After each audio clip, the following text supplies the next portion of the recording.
Syederalun Dinas Perhubungan Komunikasi dan Informatika Kabupaten Aceh Barat Daya kini memiliki gedung dan alat pengujian kendaraan bermotor.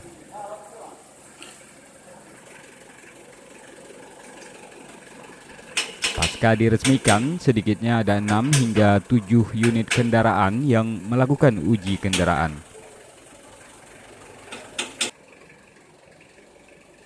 Dalam uji kendaraan ini, setidaknya kendaraan akan melalui 9 tahapan pengujian, mulai dari pra-uji mekanis dengan melihat sejumlah komponen kendaraan, hingga uji emisi gas buang dan lainnya. Pra-uji mekanis itu artinya pemeriksaan terhadap persyaratan teknis dan layak jalan komponen-komponen kendaraan pada bagian depan, bagian samping kiri, kemudian sisi belakang, samping kanan.